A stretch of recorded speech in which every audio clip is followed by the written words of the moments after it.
get the message. They got so much more life experience.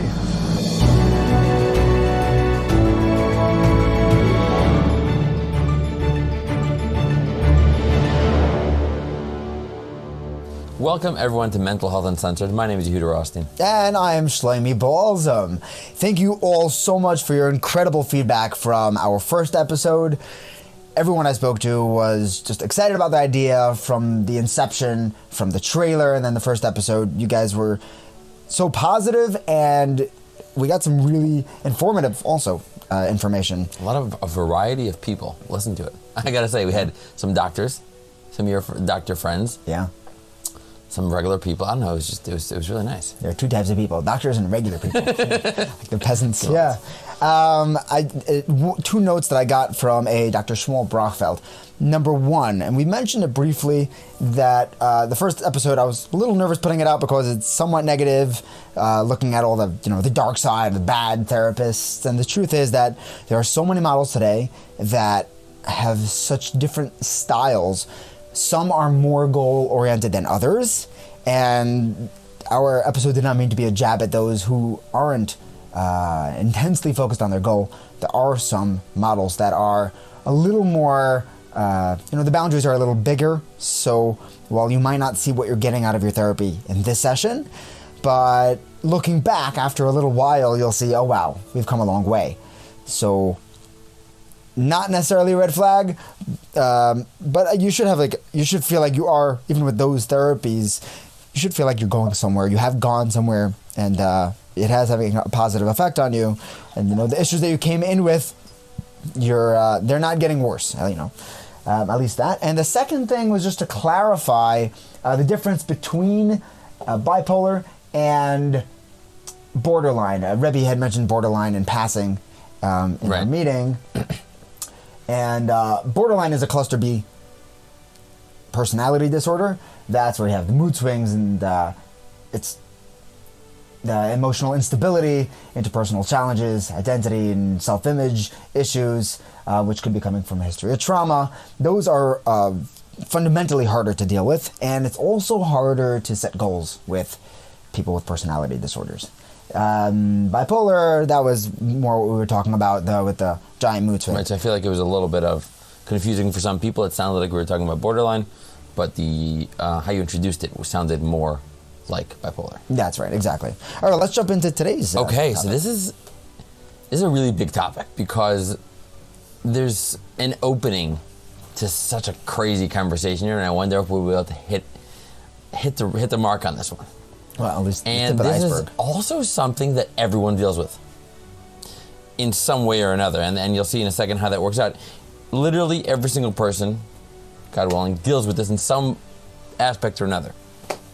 So let's get right into it. The question is, and you're going to see the path how we get there. The question is, when someone has an abusive relationship with their parents are abusive in some way, when is the correct time to break that relationship? What's the correct thing to do? How do you view your parents?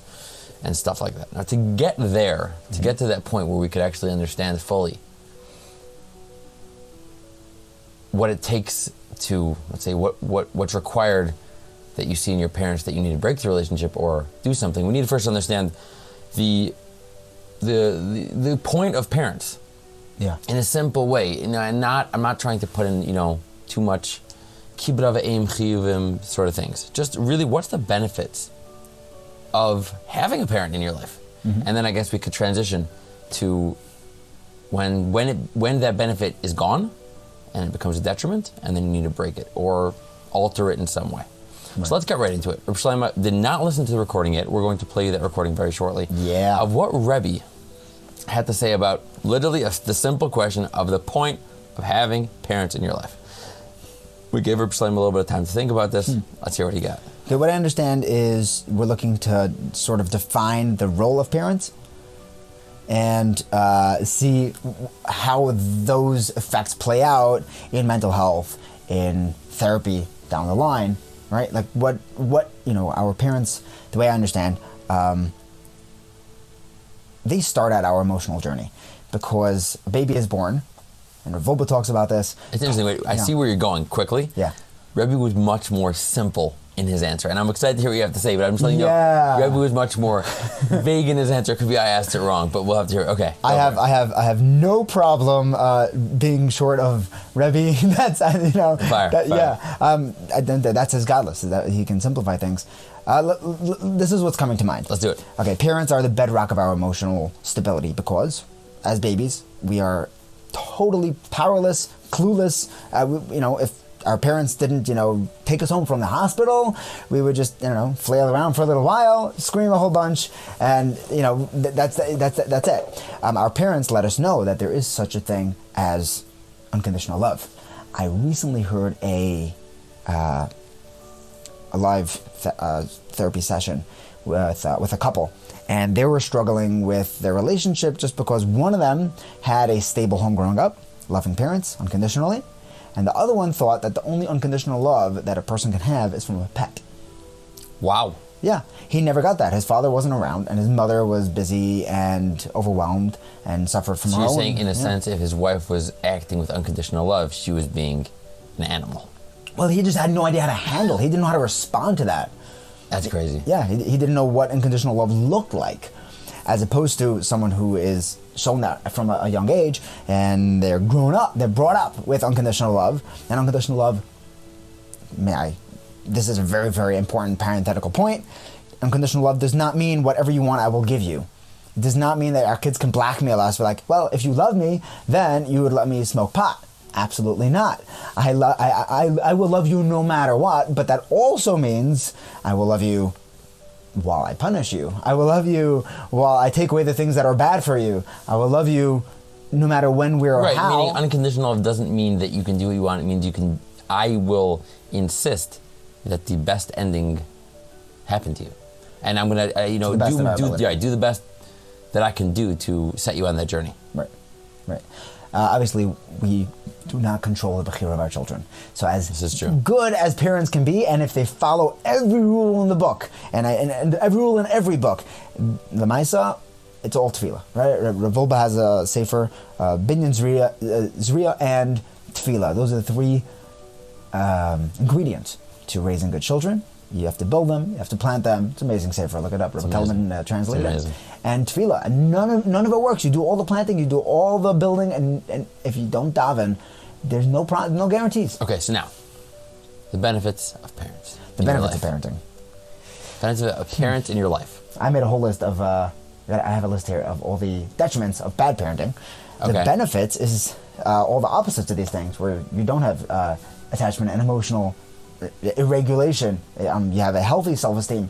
You know that there's a rock waiting for you at home. You know that there's self-confidence. You don't have this stress and anxiety, all these behavioral, emotional issues, cognitive development. These are all issues that can come about from a detrimental, flawed parenting, and unconditional love and a rock and a safe place.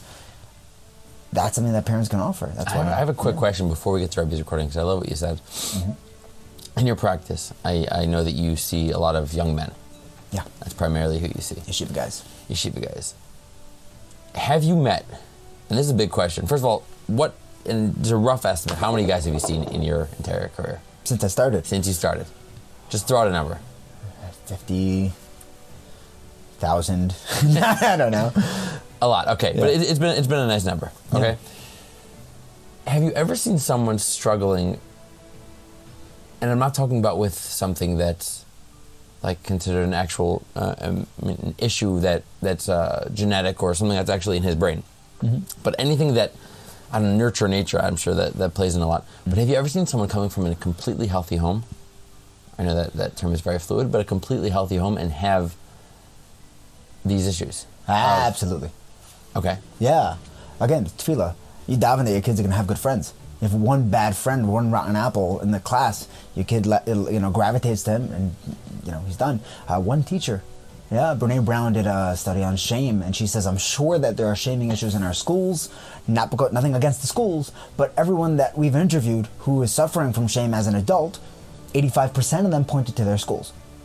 Wow. That wasn't the parents. Right. Parents were great. So I feel like this whole conversation, This hall is just an attempt to do Aristotle and do as best as we can. Now, obviously, we're understanding, like you said, that there's that last link in the chain, or maybe the first link of tefillah, and the fact that it's really Hashem doing this. Mm-hmm. But how you're putting it is that the benefit of in a perfect world where Aristotle is actually played out perfectly, which is somehow to some extent how we're supposed to act, as if Aristotle is actually accomplishing what we're setting out to accomplish. Right. So in that world where we're doing the cause and effect, the benefit of having good parenting is the stability you're talking about, is the confidence, is the unconditional love, which could be, as you said, the bedrock of someone's emotional life. Absolutely. Beautiful. Yeah. I'm really curious to hear this recording. Let's do it. You up for it? Here we go. Shlomi and I are recording the podcast for mental health. So the next thing that we want to do is about parents. So Shlomi has a recording about Rebbe talking about when to break relationships. I wanted just to talk about what's the importance of a relationship with your parents.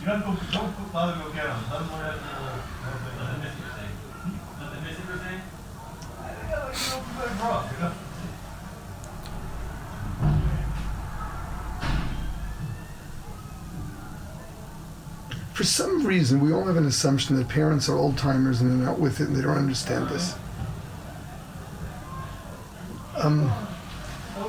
Just because they're not necessarily familiar with what's going on, and they're not with it, that doesn't mean that they don't have profound wisdom to share with us. That's number one.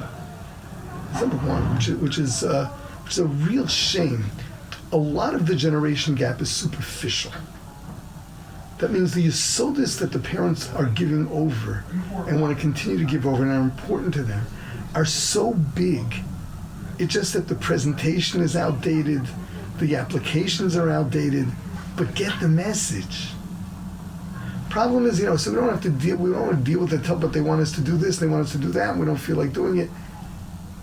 Get past that. You have to navigate it, you have to see what you'll do to please them, what you won't do. But get the message.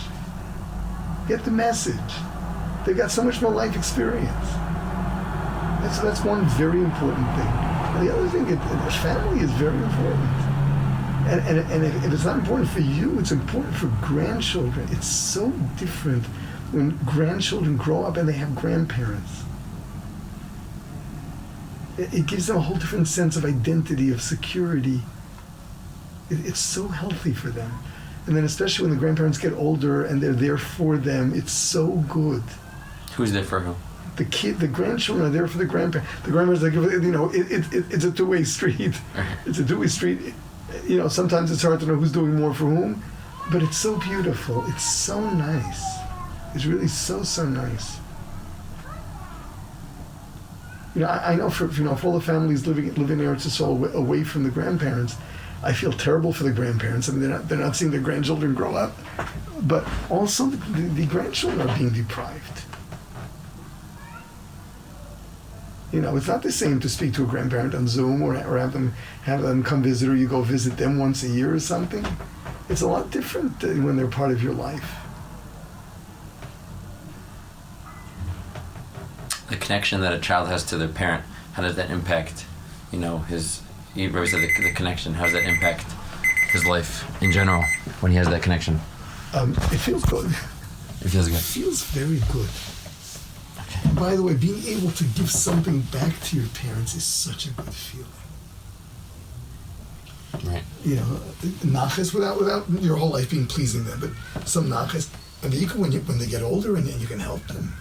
Right. It's such a good feeling. Wow. Okay.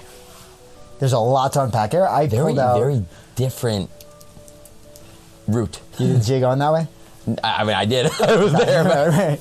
No, I mean, when you were there, you're shocked. Like Rebbe, where are you going with this? Yeah, I was. I'll be honest. I was not expecting that. I was expecting very much along the lines of what you said. And in fact, I was literally exactly that about the stability that you have. I feel like he was more talking about whatever. Yeah, whatever. That's It's definitely a different route. Yeah. How do you feel about this? It was beautiful. I have a theory why he took this route. I have a theory. Let's talk about this. What Rebbe did say for a second. I believe he focused on us more than our parents.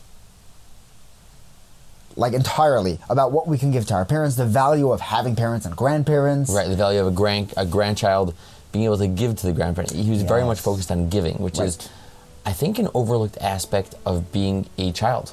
Especially today. It's something, it's a really beautiful, beautiful way to look at it. One of the benefits of having a good relationship with your parents is that you can give to them. Mm-hmm. That is the most astounding statement ever. And it's backwards from the way we would naturally, in 21st century Western culture, think. We think it's so easy to be entitled with your parents. Because all I've ever known of my parents is they give me. When in the world do I stop and turn around and be like, one second, where's my giving in this relationship? Exactly. And then it kind of, I'll say it like this. Yeah. You have a relationship between a parent and a child, and I don't know if this is true, but when you can give back to the parent, it kind of solidifies the relationship. Yeah. As there's an unconditional love, so you have a support, but the fact that you never had a giving in it could take away from a certain aspect of the relationship. Sure. It's a one-way relationship. Right. And even the like you said, the nachas you give, but actually be able to give back that's is like, passive. yeah. And the only nachas but to give to them is wow, stunning. Yeah. Every Rebbe wants their Talmud to surpass them. Every parent, every healthy parent, wants their child to gain their own independence. They don't want to, as much as parents want to give their kid, they want their kids to become givers. I would be remiss if we did a podcast about parents and I didn't thank my parents for being the most absolutely incredible parents in the world. Albert Einstein, he said that I left home when I was 18, and when I came back when I was 22, I was amazed as to how much smarter my parents got. Right? Exactly. Our parents are brilliant, and the older you get, the more you hop like, that was a great move. Remember when they didn't say that? Which that was the first thing where we talked about the fact that we think they're old timers and they're out of it a lot. Yeah. And Rebbe, by the way, is a great person to talk to about this because he's in Kyiv now, which means he has to talk to the 2024 now. Happy New Year's. Yeah. 2024 generation. And he's not a 2024 person. He's how old is Rebbe? Old school. Very old school. Yeah. And yet somehow he talks. He's a Rashiva of Eish. He's also the Rav of a very yeshiva shul in Sanhedrin Mechavet. Right. So he has this balance. And he also has a kolo. Yeah, of a bunch of loonies like us. But you have this dynamic of someone that's able to connect to this generation in the sense of knowing what's good for the from world and knowing what is totally happening in the outside world completely and being so up to date that even though he's a quote unquote older man, so he's to be able to say that he could see the wiseness of a person in this world is to be able to, like what he said, focus on the message while the presentation and the mashal might be outdated. So he happens to be a master at updating his mashalim. Yeah, he's exactly. Incredible. While still holding on to that old school. Remember when Rebbe didn't know that beer caps were still made like that? Oh yeah. That was great. That's true. So that regardless. Okay, but he without sacrificing his rich memories and that entire tkufa of beautiful Yidden back in the Haim, Borough Park, he's still able to talk in a way and present the messages, like the messages we get from Mishnayos, right? The whole point of Mishnayos is the message within 2,000-year-old context. Exactly, and it's pulling those lessons to nowadays. Now, Rebbe, in a large sense, we need to appreciate the fact that the messages we hear are going to be, the mashal may be tainted, but the nimshal stands true. It's timeless. Yeah, absolutely. So the question is, if children can, and this is our job, to extract and focus on messages beyond the presentation. It's like when your mashgiach says, what's up is bad for you. and you're like, okay, you know what? You said WhatsApp I feel like they instead do of that on WhatsApp. purpose, though. Yeah, right. The Gookie shoes, I'll be like, yeah, Ralph, Yeah, stop. okay, come on. Yeah, but the messages that people who have spent more time on this planet have made more mistakes than us. Exactly. Right? A wise man, right, learns from his mistakes. A really wise man learns from everyone else's mistakes. You know, Well learn said. from everybody. Yeah. Well said. And the messages are all there, and we can't shut down the program just because it's a little outdated. Right, and I feel like we think that because they weren't in our generation, they don't know our challenges. But we have to understand that in every generation there are challenges. Sure. And those challenges, while they may not be as severe as ours in a lot of ways, but they had challenges, and we have those challenges in other ways. For example, you have in the Altaheim, right? So they don't have the certain issues that we have, right? Mm-hmm. But they knew what it was to feel jealous of someone. Sure. So we delete everything, right? Maybe they can't understand the taiba for X, Y, and Z. Mm-hmm. They don't know what it's like to walk through the street of 2024. But they know what it is to be jealous. Yeah. They know what it is to do chesed. They know what it is to, we delete everything because the message that we heard. Nah, you don't get me. Exactly. I think even in those mishalim, everything is in the Torah. And yeah, I mean, there's a song also, but it's actually, Pirkei Avos took it from Shweki. So there's every taiva has existed since the creation of time, and it's all there. And it comes in different forms. If you can look past the encasement and see what's contained inside, there's wisdom. And of the four things that I heard Rebbe say, so we had the first one, which is appreciating the messages from the olden days and taking the message out from the vintage crusting container. Exactly. Right? And blow off the dust and see, the treasure inside. Treasure is buried. That's number one. Number one. Number two, he said appreciating the value and the security, and I kind of touched on that a little bit, the security of family, and he shifted into grandparents, which is interesting. Yeah, that was number two. Number three was the living abroad. When you have kids who are living really hard. Eretz Yisrael, it's hard, and I think he's pointing out it's not just hard, like Shana V'Shana, I miss my parents, but you're missing out on that relationship. That's, Eretz Yisrael can be Surah.